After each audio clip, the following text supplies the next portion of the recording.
Jason,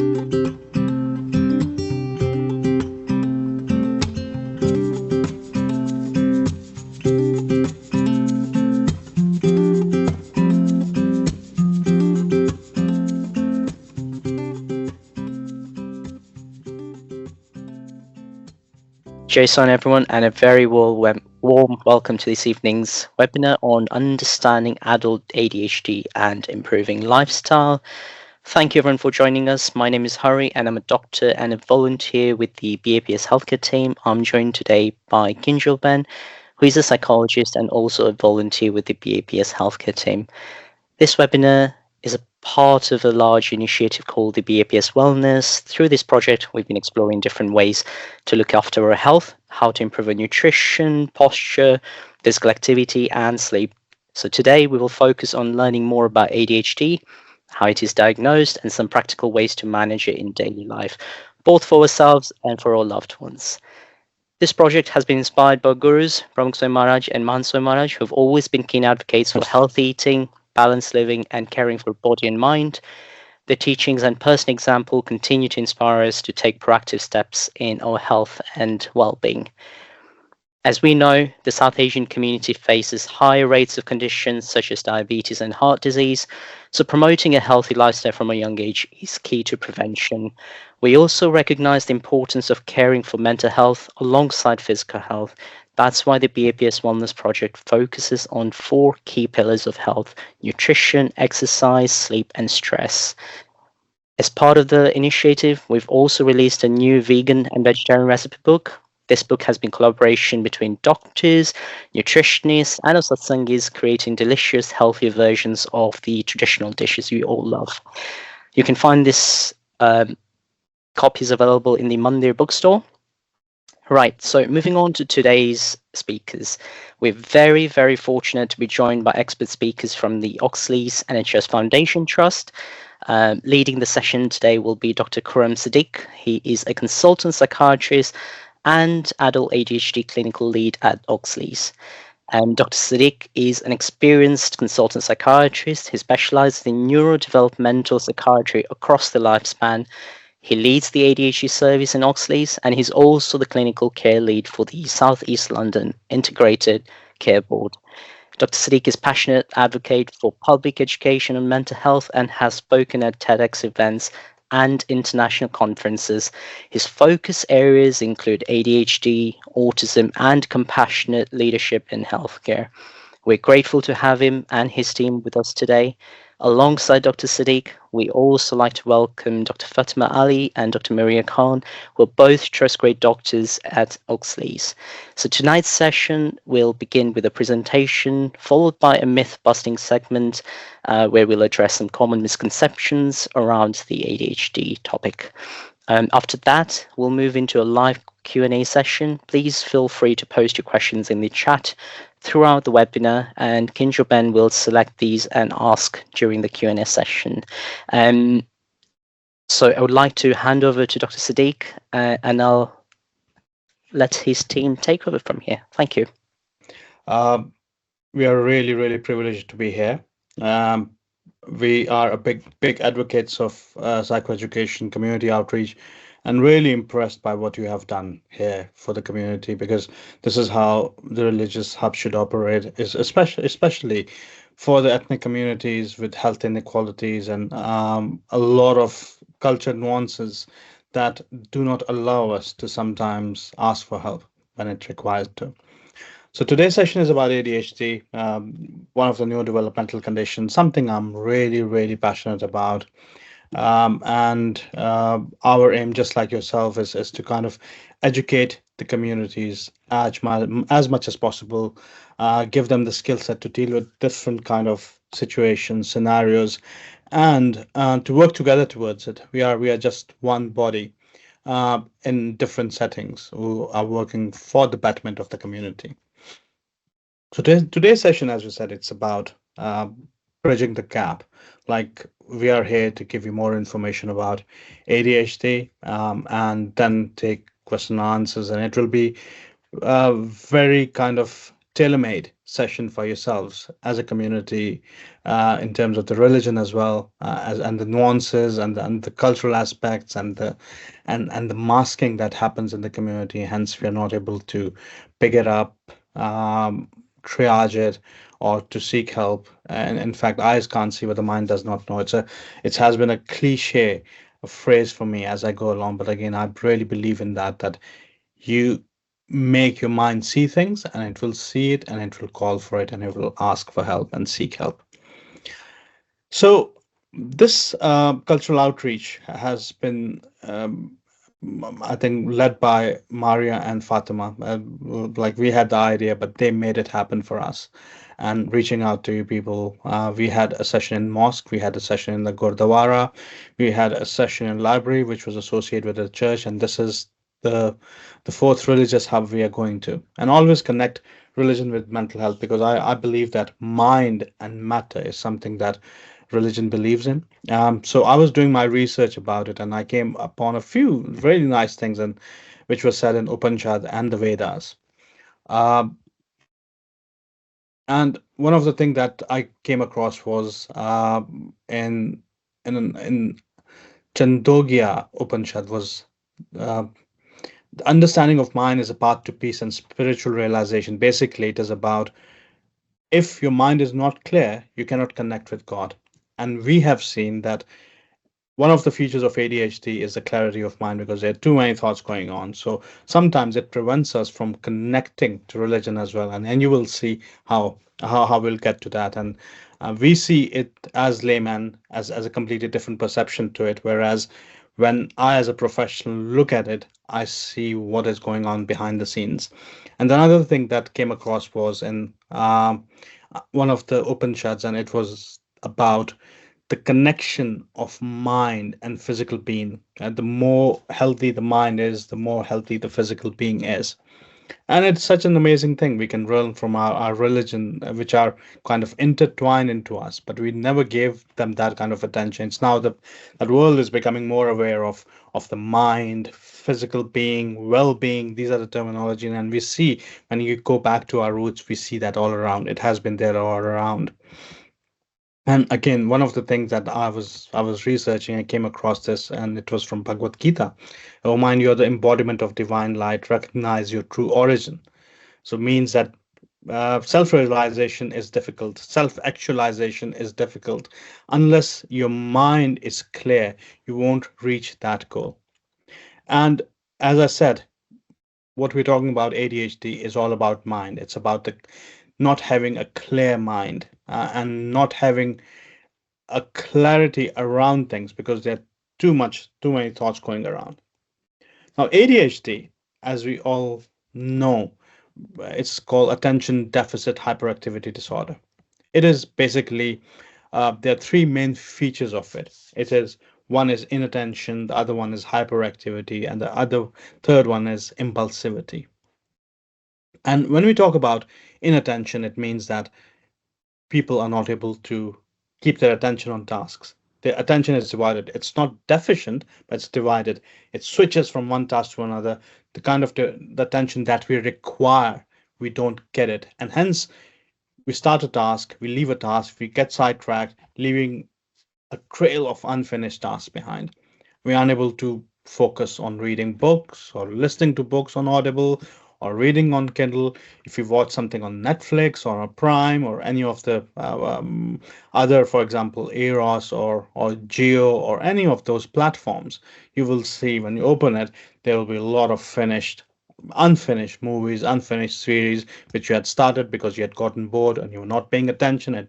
And the boredom, the reason of the boredom from from not getting into thing is because your attention is not there. Hence, you miss a lot of things about a specific thing.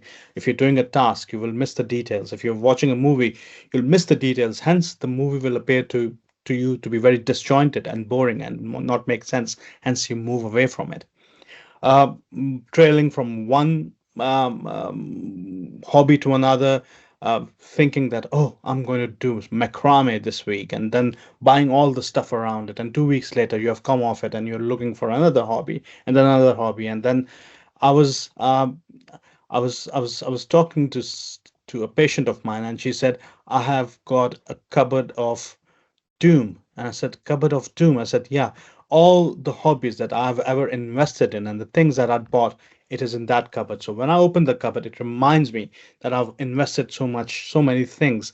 And this is another concept of ADHD, is ADHD taxing. You spend so much money unnecessarily on things because of your forgetfulness, because of your non-engagement, because of you getting bored so easily, that it becomes a massive source of stress for you. Um, People will say that the person is not paying attention, zoning out during conversation. The spouse will say, spouses will say this thing about each other. Teacher will say that about the student. The friends will say about the other friend as to where you are you with us. That's a constant thing. And because your mind is not there and your attention is not there, what's going to happen if you try to do something? Your attention span is not there, hence you make careless mistakes. You go through an email, you skim read it, you reply to the email asking the question that has already been answered, or you leave things because procrastination, you procrastinate about things, you leave things last minute. And I will tell you the reason behind it in a bit as to why it is. But then that procrastination leads to crisis and you become a last minute.com. Like you do things, your projects, your university projects, your university assignments, your job tasks.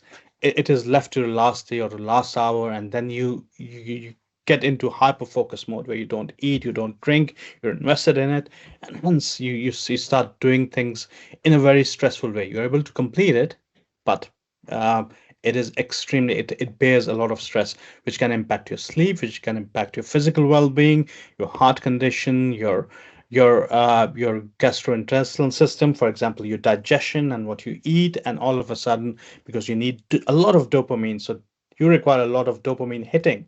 So you eat a lot of carbs, and hence you get a lot of glucose that gets the brain going, and you're able to do things and you get interested in things, but that wears down after a couple of hours, and you have to look at other dopamine shootings.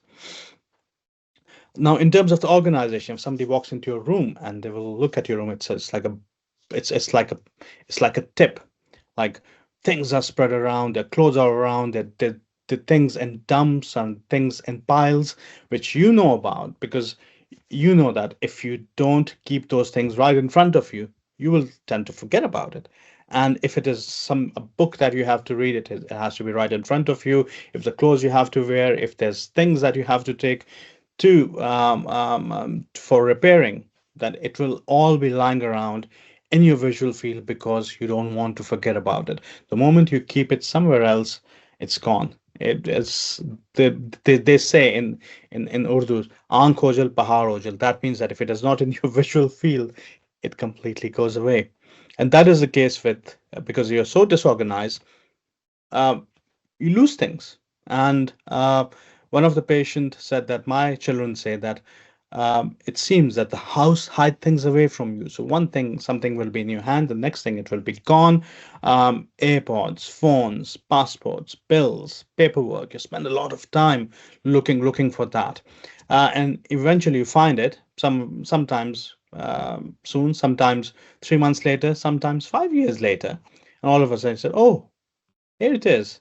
I kept it there in a very safe place that I did not even remember about." Leaving things behind is a big thing. You leave the house, you turn around because you have left your keys. And I'll give you one incident.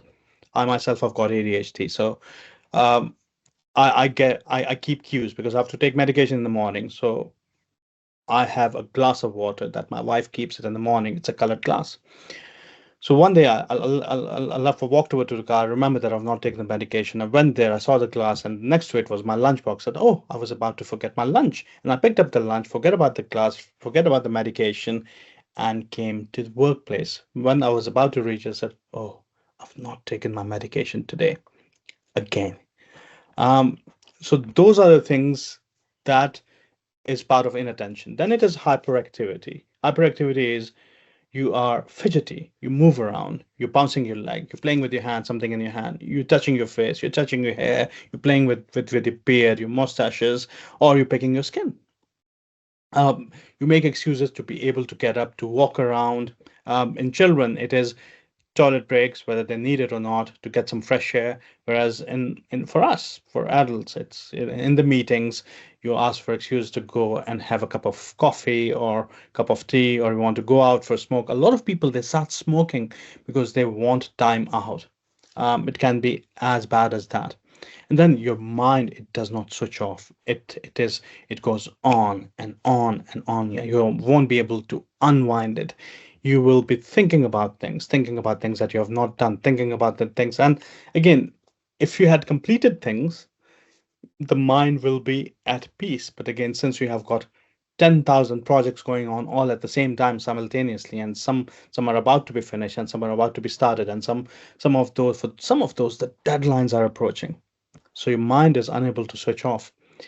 And a lot of the time people say that you're always on the go, you have got too many pies for the 10 fingers that you have. So you juggle a lot of tasks, you overcommit to things, you're here, there, and everywhere. If you get a space for even 15 minutes or 20 minutes, you feel that you can squeeze another appointment in, and then at the time when you're doing it, you realize that you have kind of spread yourself very thin across things, and you people feel that you're always on the go. For children, they're very hyperactive, they're going around, they're on the swings, they're jumping around, climbing things, walls, fences, jumping from windows, hurting themselves, but again breaking bones, but again repeating the same mistake and doing it all over again. And they're always on the go as well as just the adults are. uh, then, in terms of your speech, over talkative. You won't realize that the person is getting bored, but you have to get your point across. It is because you know that you'll forget about it. B, you think that your point is important. And C, you will interrupt people and you hijack conversations as well. And you're loud. You're heard before you're seen.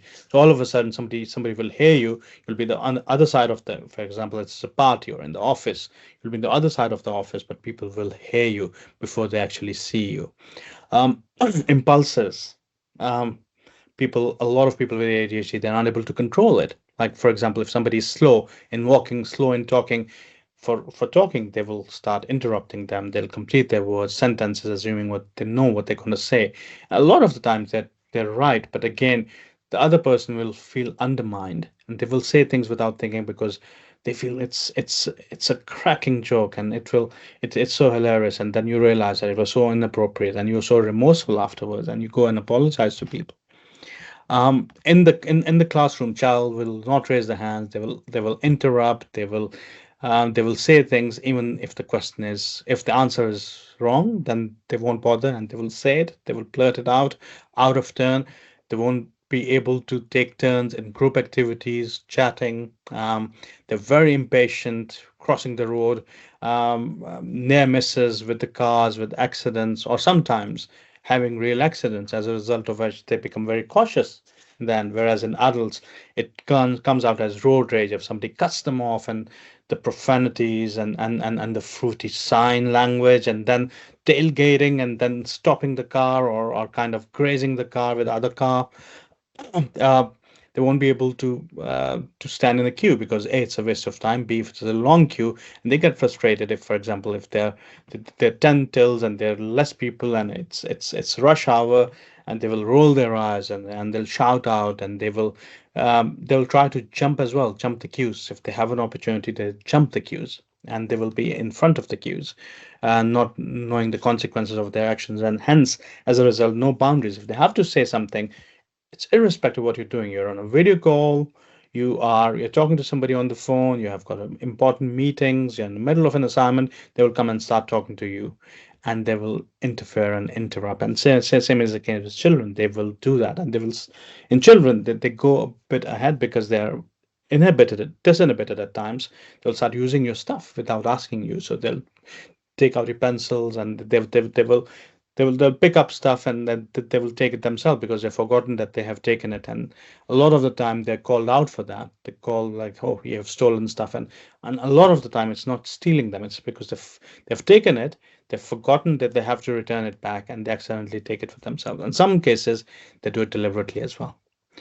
So those were the three main features of it. On the basis of that, you have got the inattentive type of ADHD, in which predominantly the features are inattention. Then you have the hyperactive type, in which predominantly the features are that of hyperactive. And then you have the combined type, which is you've got everything: inattention, hyperactivity, and impulsivity.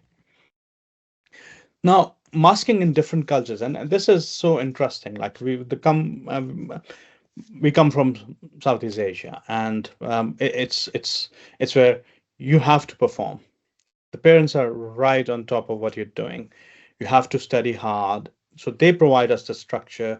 We don't know who's cleaning our clothes or who's cooking food for us, and who's picking up the dirty utensils after we left behind, who's cleaning up the bathroom, and all of those things. And hence, a structure is provided already for people who have already got ADHD, and hence they won't realize it till they go through transition. They go to university or they go into the boarding schools, and then they realize, oh God, there's something, then there's something not right. All of a sudden, an straight A student started performing poorly because of the structures, because of things that they had not done before. And it happens a lot in our communities. And how we see those children? We see those children as lazy, um, काम नहीं करते हैं, निकम्मे हैं. They're not responsible. They don't get involved. They don't keep with the norms of the society. They interrupt people. They misbehave with people. They fight back. Because in our culture there's a hierarchy of between us and the parents, and you're not supposed to look them in the eye, or you're not supposed to talk back at them, and they will see all of that, and all of a sudden it becomes a problem. The child become a problem child for for for the family, for the friends, for the education systems, and especially if nobody's understanding it, where it is coming from. They feel that it's all behavior, and then they start pointing fingers at parenting, that the mother is not right and the father did not pay attention to the child, and hence a lot of the time it's a hush hush, because even if the parents know, if the family knows that there's something going on, they don't want to expose the child. They will keep the child from going into those societal places or those events for weddings, because if they do something, it will be reflection on the parents. And what will the community talk about them? All of a sudden it's all about the gossip and how they will see us. And so we are marred by all those cultural things, which makes us not give us attention to the person who's actually suffering in all of that. The person feels invisible. The person feels that they're not heard. The person feels that they have got no identity. Imagine being called lazy, being called careless, and it hits their self-esteem. It hits their self-confidence. Why do you think we talk about a term called um, um, sensitivity dysphoria? And sensitivity dysphoria is that if somebody says something to them, if they critique them, all of a sudden the response will be out of proportion. And it is out of proportion because the response has been building up for a very long time. All that time they have been told that they are useless, they are good for nothing, they have not been performing, they have they have not been performing academically, they have not been abiding by the cultural, by the religious, by the societal values.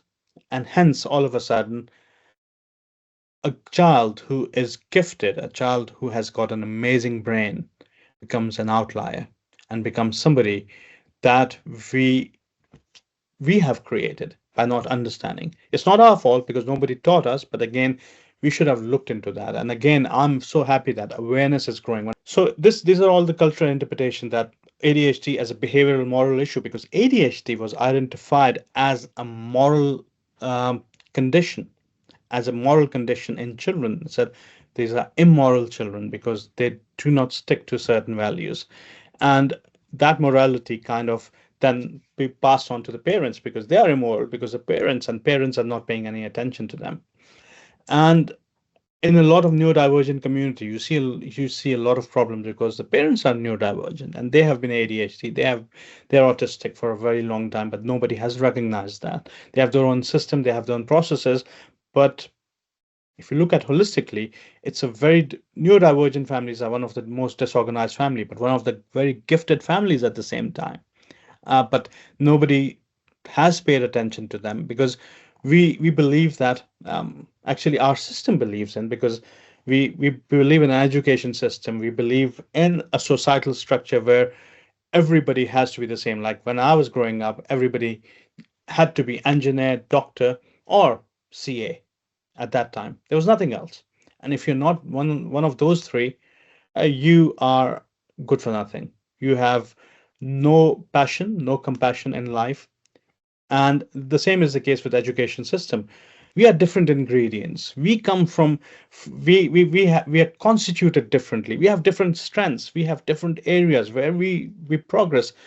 But if we are expected to perform the same thing as the other person who's actually interested in biological sciences, but this person is not interested in biological sciences, but in mathematics or in arts or in something else, humanities, then you are judging them or you are measuring them at the wrong parameter, basically. And this is the irony of our education system, our societal system, and especially very ingrained where we come from. There's a reluctance to acknowledge mental health issues, a fear of judgment. Then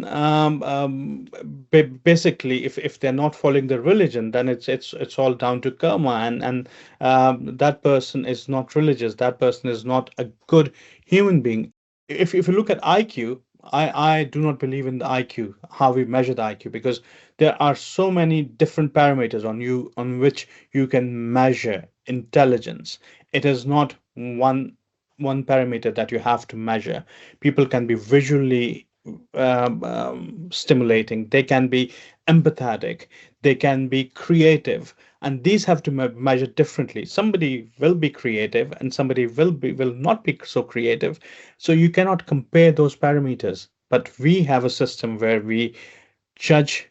We have got a very rigid system of judging people and putting them on the on the pedestal based on that. um, so going ahead, what will happen to a child? What will happen to a child if he's going through that and going into adulthood knowing that he doesn't belong in the system? Nobody hears them. He or she is invisible. No matter how hard they shout, they're not going to be listened to. It's going to be same narrative around it. You do not understand that. You have been always been like that. You've always been so careless. I knew that you're going to do this. It is as expected because we know you're going to fail this thing. Imagine the impact of that. So, what will happen as a result of that? The comorbidities will come out, the self esteem, the self confidence. They will develop depression, they can have anxiety because the chatter is going on in the head. The head is constant, the thoughts are constant. People start to self medicate, they get into addiction. And then insomnia will kick in because your mind is so full of ideas. You are so creative. It is not going elsewhere. You have got too much energy. You're not dissipating energy. You're unable to sleep. And initial insomnia is something that is so difficult. They take time to get into sleep. Once they are asleep, they sleep like anything. They have good night's sleep, but getting into sleep is one thing. And then one of the most important thing, it intertwines, is autism. There's a co-occurrence of 60 to 70% of autism and ADHD in neurodivergent people. This is the latest stats. And again, what you have to remember is, and this is a discussion for another day, probably we need to come back for another session for that, which is called ADHD. It is the combination of autism and ADHD. Is their presentations are very much different to pure autistic and pure ADHD. And we are looking at 60 to 70% of those presentations. So now, how to do management? Now, management of children is comparatively different to management of adults. Management of children is different because their brains are very flexible. They're very malleable, especially if they're less than 10 years of age. They are very sensitive to any changes, responses, routines, and hence the first thing we do is once they are diagnosed, we tell the SENCO, the special education needs teacher in the schools, that they have got ADHD, and then they need to put things in place. So a lot of social skills training, a lot of emotion skills training, then parental training, behavioral techniques need to put in, the strategies have to be put in order to help them. And a lot of children, especially if they have got mild ADHD, mild going on to moderate, they respond very well to it. But again, there are children who have got moderate and they're going into severe. Those are the children who, after 3 months, come back and say parental training has not worked. The SEN has not worked. It has worked to a certain extent, but it's still an effort. And then we go for medication. And then we have got two types of medication. There's stimulants and non-stimulant medication. And for adults, it's different because adults, like we go through as we had 18, even then we had a lot of experience of managing things our own. We have our own scaffolding, we have our own structures, we have our own kind of hacks to manage our ADHD features. And hence the first line, according to NICE, which is National Institute of Clinical Excellence, is medication first. And there are two types of medication. One is stimulants, other is non-stimulants, and then psychoeducation along the side. CBT for ADHD, NICE says that, hence I've put it there. Otherwise, I have less belief in it because I believe that if somebody has got inattentive and hyperactive features, telling them to sit in a session of 50 minutes and doing a lot of homework and having to address generic aspects of ADHD, that can be boring and that might not be very conducive unless they have got a comorbid anxiety that it will tackle, but not the ADHD features. So for ADHD features, I'm a big fan of ADHD coaching, which means strategies put in place. You have specific areas, and Dr. Khan, Maria Khan she has got qualification of an ADHD coach as well. So if you have any questions around ADHD coaching, she'll be able to answer those questions for you. So now, what are the indicators of an underlying undiagnosed ADHD, especially the cultural nuances that we have? So there will be a lot of daydreaming during the prayers. If you go to the temple, if you go to a mandir, and then they won't be paying attention, they'll be distracted, they'll be running around, lacking devotion while reciting scriptures, forgetting the prayers time, forgetting to go with the family, struggling to sit still during that time, difficulties in working in school. There have been a lot of, and a very typical thing that will happen is because what you have to remember is the male and female difference. Female are amazing. They mask very well because female understand that they have to be part of the society. They have to be part of a group. So hence they acquire the social skill set and they try very hard to be part of it. We males, we said, oh, if it comes to us, it comes to us. Otherwise, that's why we are ADHD in males is prominent, whereas ADHD in female is not very prominent. It is very much masked. So you will hear a lot of things like, oh, they're doing good, but they could have been better. They're not up to their potential. They're very intelligent, but somehow they're very inattentive and they're not able to complete their task and disorganized. And this is a thing you will see slowly and gradually building up over a period of time. And then interrupting elders, speaking, being rude to them for no reasons, emotional dysregulation. They can flip like anything. Like it will be like they go to from 0 to 100 in literally seconds. They will be in such a good mood, and you say something, and all of a sudden they flip. Emotional outbursts will be there. The risk-taking behaviors, for example, getting into the wrong crowd because you require stimulation. Where is the stimulation going to come from? It can come from food, it can come from gambling, it can come from all the asking you to dare activities, adrenaline rush activities, kind of a thing, and they will get embroiled into that. And that's why people who have got ADHD, they get into addictions at a very young age. So you're looking at 7 years, 8 years, 9 years. They will lurk around the wrong crowd because that's where they're getting their drugs or alcohol from. What you have to remember is in the forensic settings, for example, in prison population or in the arrest made by the police, there's more than 50% of undiagnosed ADHDs, which are in prison population. Then as they grow older, like we have this amazing mantra in our South Asian communities. For example, Whenever nothing is working for you, you said, oh, iski shadi kar do, ye sab sahi ho jayega. You get the person married and everything will get corrected. Again, if that does not help, oh, get a child and everything will be fine. Unfortunately, that will add to the problem. They will end up having dysfunctional parenting, dysfunctional relationship, the marital status, all of those things will come to the surface. And it because the communities are not very much aware of that, hence they will see it as behavior, not as an underlying condition like ADHD. So I've got last two case studies. This is a case study of Arav. So Arav is a 10-year-old boy from a close-knit Hindu family of Gujarati origin. His parents, who strongly value discipline, respect academic achievement, and religious education, have become increasingly concerned about his behavior both at school and at the Mandir temple. Initially, they interpreted his difficulties as laziness, disrespect, or lack of effort. At school, Arav, who is at year 3 at a mainstream primary, struggles with concentration, often leaves tasks incomplete, interrupting lessons, fidgeting constantly. Teachers describe him as bright, imaginative, and eager to learn, but note frequent reminders are needed to keep him on task, and homework is often left unfinished. For example, in most of these cases, the mother will be sitting next to the child. I remember my poor mother. I used to lose my notebooks when I was in primary school, and my mother had to be awake till 2 o'clock in the morning completing my notebooks homework, because otherwise I would get a beating from the teacher the next day.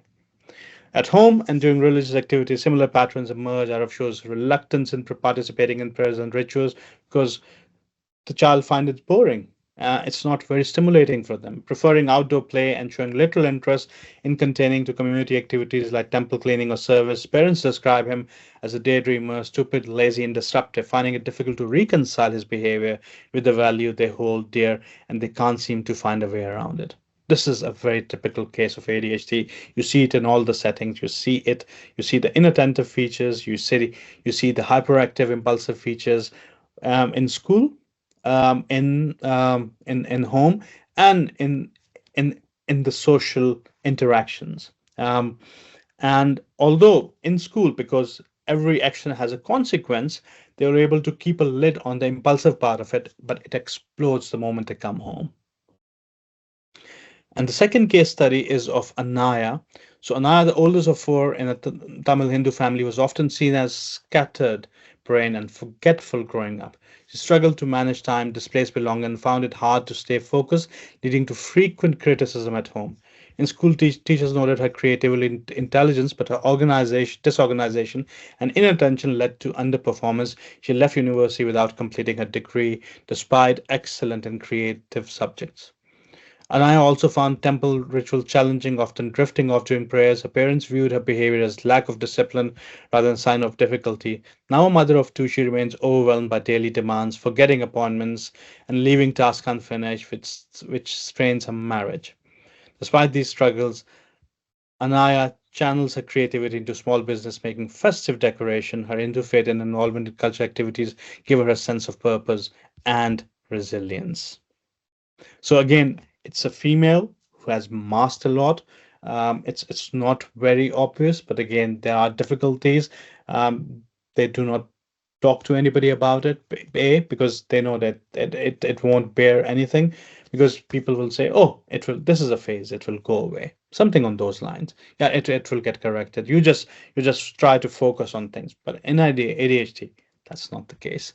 But again, when it comes to the creativity and things like that, her creativity comes out so in such a nice way, and you see that a lot in communities. It is, and this is the best transition of a woman going from a small girl to being a wife and still struggling with the day-to-day stuff. So thank you very much. We're open to any questions, and I will now stop sharing it. Thank you so much, Dr. C. That was really, really informative. Even though I work in the profession, I still learned a lot. So thank you so much. I think it would be really nice if we could just start with some really quick kind of myth bustings, Yeah. and then we'll move on to some of the questions that have come through from the chat. So kind of myth or fact, ADHD only impacts children? Ah, no, not at all. Like again, in the UK, adult ADHD was recognized in 2012. It was not recognized before. It used to be an Americanized concept of ADHD. Said it's an American concept. It has come from America. America believes that they blow things into proportion, and hence somehow they thought that when the person turns 18, all of the symptoms had disappear completely. By 2012, it all changed, and hence we believe that there's an adult ADHD, and now there's a proper diagnostic criteria in DSM-5 and ICD-11. You. And myth or fact, seeking an ADHD diagnosis will negatively impact my future aspirations. So, for example, finding a job, starting a family, getting married, etc. Oh well, it's not the case. Um, I think it's very important to embrace who you are. It is very important to embrace your strengths and identify those strengths, because all those time people have been telling you otherwise, and you believed in yourself and you knew that you're something. So it is it is not the case. But embracing does not mean that you put a label on and you say, "Oh, I've got ADHD," and then you start rationalizing it. What you have to do is, once you know that you have ADHD, you have a responsibility. ADHD is not an excuse. ADHD is not an. Once you know that this is ADHD, you have to find things in place so that you don't repeat things as often. Otherwise, what's the use of getting a diagnosis? What's the use of awareness? And then when it comes to employment, I tell people to decide on their own. For example, I'm very open about my autism and ADHD diagnosis. A lot of other people are very open about it, but I know that there are 80 to 90% people who are not very open about it. They're scared that something is going to happen. They're going to scapegoat it because of that. And it does happen. And I always tell people that it is up to you to see which, if the organization is inclusive, is they are supportive, and you see those strengths in that organization, then you should share, because then you'll be supported. But again, if you feel that this is already a toxic environment and they're looking for somebody to pin the blame on, then you have to be very careful in identifying it with them. uh, a lot of people have come to, especially from our part of the world, said, shall I disclose to my fiance or to the prospects that I've got ADHD? And I said, it depends how they take it, how they understand it. You should not be, you should not be hiding it away from them, but at the same time you should be telling them in a way which is conducive for their understanding as well. So again, embracing is very important. You should know who you are. You should not uh, let it rationalize your behavior. You should learn to adapt to different changes. You should learn more about yourself, develop insight into yourself. And when it comes to employment and the relationship, I just explained it to you that this is how you should go about. Thank you. And then question for Dr. Khan. Could you tell us a little bit more about kind of ADHD coaching? Kind of what does that look like? If people have gotten a diagnosis, how can they go about getting coaching, or some kind of practical tips or tricks that they can use to think about managing their ADHD? Yeah, absolutely. So you could say that, of course, with coaching, the first thing that you'd want to think about is how do you access it? Yeah, that's one thing. Of course, you can do it in the NHS. If you're with our service, we will be developing a coaching course, coaching service as well. Yeah, so a lot of people who are already with us, they're on the waiting list for that as well. So again, there's going to be a bit of waiting, but they'll be accessing those courses, and then people can also do it privately. But then there's a bit of coaching that you can do for yourself, like you said, tips and tricks for daily life. The main thing is, I think one of the most important things before you step into coaching is to know more about ADHD, because when you name it, you can tame it, you can understand it, you can figure things out about it. Coaching is one-on-one sessions, so they're short. They're just a specific number of sessions. You can extend them, you can prolong them, but they're not the same as talk therapy or CBT. Yeah. So, and the main thing, the main benefit of coaching is accountability. So your coach is literally like a coach. They're cheering you on. You check back in with them. So in our daily lives as someone with ADHD as well. So I tried sticky notes, I tried schedules, I tried this and that, didn't work. You have to, with a coach, that process sort of gets accelerated. You come back to them, we discuss what worked, didn't work, how do we fix it? Yeah, so that's where it's very practical, it's very hands-on on our own terms. People with ADHD such as myself might not be thinking about it so much or have a dedicated hour to actually figure this out. And one of the benefits is that you can decide which of the many realms that we've talked about you want to focus on. Like if you're very sensitive to rejection, is that something you want to focus on? If it's mostly procrastination, I saw someone on the chat mention that as well. Is that what you want to focus on? You don't feel motivated to think. So there's a lot of that. So yeah, you all the strategies are right there in the great void of the internet, and anyone with ADHD would love to go into multiple rabbit holes. But it's about having someone to be it, to encourage it, not in a strict. It sounds like they're being, but they're not being strict. Of course, it's about accountability, and then there are so many strategies, and they are remarkably effective. Like it's you know we I was surprised when I realized how effective these were. So yeah. Thank you. And I guess just a follow-up question to that. So sometimes the kind of waiting list for services can be quite long. So while people are waiting, are there any practical tips? So if somebody in the chat has asked about procrastination, someone else has asked about kind of inattention. So have you got any maybe short but effective kind of tips that you can share with us for specific symptoms? Yeah, absolutely. So I absolutely can. So one of the things, so again, the main thing is that there's so many, and then you try one. If it works for you, that's great. If it doesn't, so I mean, there's too little time for me to share like so many. But if I talk about procrastination, for example, I would say that there are different methods available to break what the giant thing that you have to do that you've been wanting to do for 4 months, and it's just a reply to an email. It was as simple as that, and you've been putting it off for weeks and weeks. Break it down into smaller chunks. Yeah. So you start off by, okay, I'll just think back to what I had to do about this, or all right, I'll just frame the draft in my mind and stuff. You break it down into smaller chunks.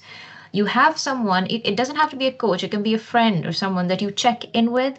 Be like, all right, by the end of this week, I would have done this one tiny manageable task, not too much, and then let's take it from there, and they check in with you, so they should also be able to remember to check in with you, and then they'll check in with you, and if that works, that's great. Then there's also something called body doubling, which I recommend a lot. So you're on a call with the doctor, they're telling you that this is a specific time for your next ADHD medication review or your next ADHD appointment, something of the sort.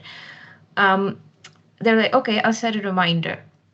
We're like, why don't you do it now? Because there's someone with you. It's not patronizing. I made it sound patronizing. It's not patronizing at all. Someone does it with you, yeah, and then you're able to actually be like, okay, now I can actually do it, and that block that will come on later is going to be reduced, and then you're actually setting up ways for yourself. So it's a gradual training of the brain, but it's remarkably fast. So yeah, these are just the two things that I'm just throwing out there. Yeah, but there's so much more out there. Yeah. No, thank you. That's really helpful. And I think, you mentioned the key point there of accountability. Sometimes it can be really hard. So finding that person to hold you accountable. Yeah. And Dr. Ali, we wanted to ask you if we think that us or somebody that's close to us, friends or family, might have ADHD, how can we then kind of go about getting a diagnosis, or what are the next steps once we think, okay, maybe we might have it? Yeah. So if someone is suspecting that they might have ADHD, the first step is acknowledging it to yourself. And then obviously the waiting times are longer, as everyone knows. So first of all, with adults, it's more of a GP thing. Like you go to your GP and ask them to make a referral. So your GP would, because this is a diagnosis of secondary care, and the medication and the whole process can only be done in secondary care. It's not a diagnosis that GP can make and initiate you on medication. So your GP would make a referral to the specialist service, that is ADHD service, depending on which borough you are, which area you are located on. So your GP would make a referral.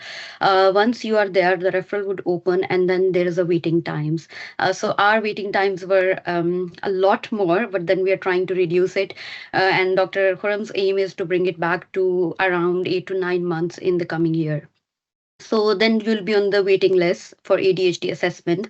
And once you are due to have an assessment with a clinician, it can be a doctor, it can be an assistant psychologist, or an ADHD practitioner.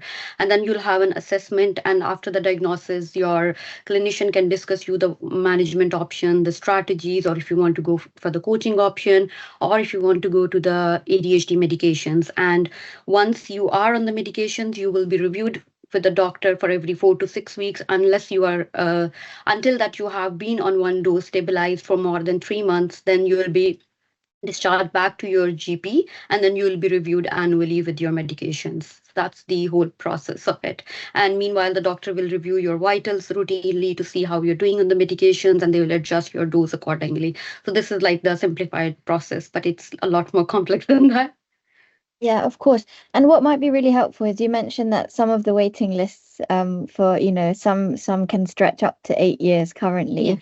So, when people are waiting for an ADHD diagnosis, they've taken the step, they've acknowledged that they might have it, and now they're waiting. What can they do in the meantime? Are there kind of any self-help guides, any apps, any books that people can use? Yeah, so when it comes to apps, there are a few apps that I found really helpful. Where one was Todoist. It is really helpful. It tells you how you can organize your tasks into little chunks. And obviously, as Dr. Khan mentioned as well, so having an accountability partner really helps. Have a friend, have a partner who can just tell them your task that you need to get it done by the end of next week. So they'll help you. Okay, they'll remind you, and then organize your task into little chunks. Put sticky notes, maybe divide your task into little activities. For example, if you're doing cleaning and cooking at the same time, so just, and maybe reward system is better as well. So you can just let know that if I've done cooking, then I'll reward myself. So you can just organize these tasks into little things, and that can help you. Thank you. That's really, really helpful. Another question that's come up in the chat is, does being diagnosed with ADHD cover you under the Equality Act as having a disability?